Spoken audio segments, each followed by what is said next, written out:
Today we're diving into a world of crazy imagery, all coming from a dream that this guy Lehi had. Oh, yeah, a dream that's really stuck with people for ages. It makes you think about faith, family, all those big choices we make in our own lives. And what gets me is how real the emotions feel right from the start. It's like, bam, he's in this dark and dreary wilderness. You just feel lost with him. Totally. Such a strong image. And we get it because who hasn't felt spiritually lost? Like you're searching for something bigger. Exactly. And get this, in this wilderness, he runs into a man dressed in a white robe. Ken's like, follow me. I mean, come on, that's classic symbolism right there. White robes, got to be purity, guidance, maybe even like a messenger sent from God. It's wild how that image goes beyond any one religion or culture, you know? You see white robes on priests, prophets, even angels. It just screams peace, holiness right away. And you feel that so strongly in how Lehi describes this fruit on a tree. He's like, it was desirable to make one happy, and whiter than anything I've ever seen. I don't know about you, but that's got to be something deeper than just an apple, right? No way, it's more than that. The text even says, filled Lehi's soul with exceedingly great joy. This isn't just a snack, it's about feeling whole, spiritually, and that whiteness, it's like holy, pure, beyond anything we know here on earth. Okay, but here's where it gets really interesting. Lehi's not content to keep this joy to himself. He's got to share it with family. So he calls them over, and they meet him by a river. Now, I see this river as life flowing, always changing, unpredictable. What do you think? Oh, I love that. Especially when you think about what Lehi's feeling, you know? He's found this awesome thing, brings him joy, but will his family feel it too? Will they accept it? It's a big moment. And it's funny you say that about the feelings, because by the river, there's also this rod of iron. I can't help but think that's got to be like something solid, something to hold on to when life gets rough. Absolutely. Think about the tough parts of believing, right?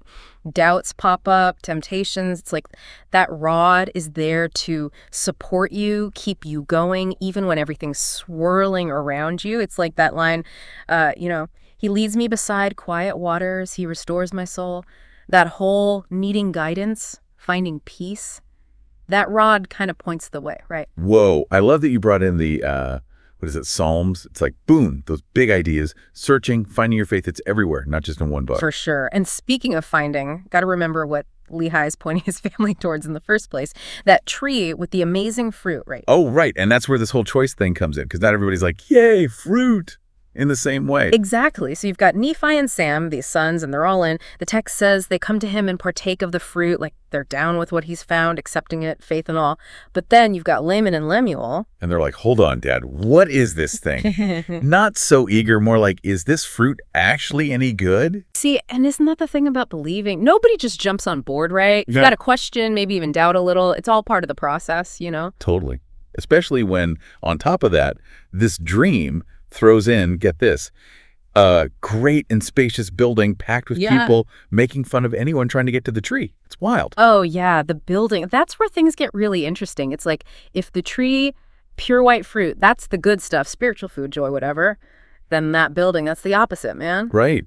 Like the dream saying, hey, this whole faith thing, not going to be a walk in the park. There's going to be distractions, stuff that pulls you away, even people straight up laughing at you for what you believe. Tough crowd. Yeah. And it really drives that home. How many people are in that building? Tons.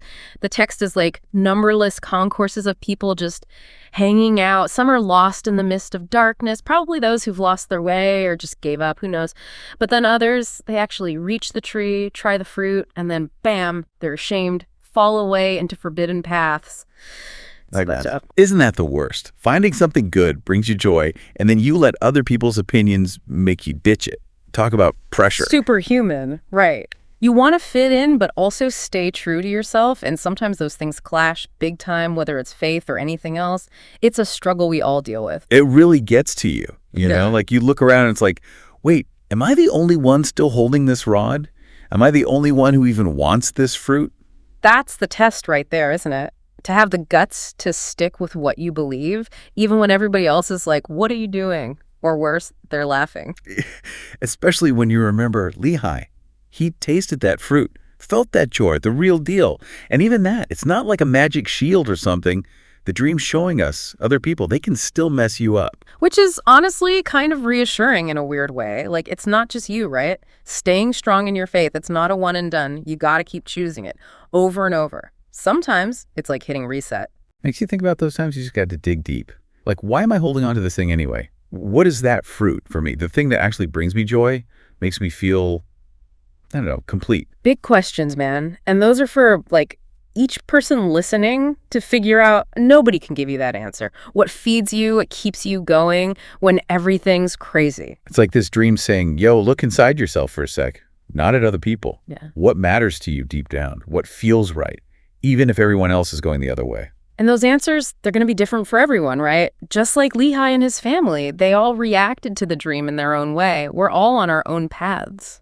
We could go on and on about all the crazy symbolism in Lehi's dream, but as we wrap up here, I got to say that image of the rod of iron, it just sticks with me.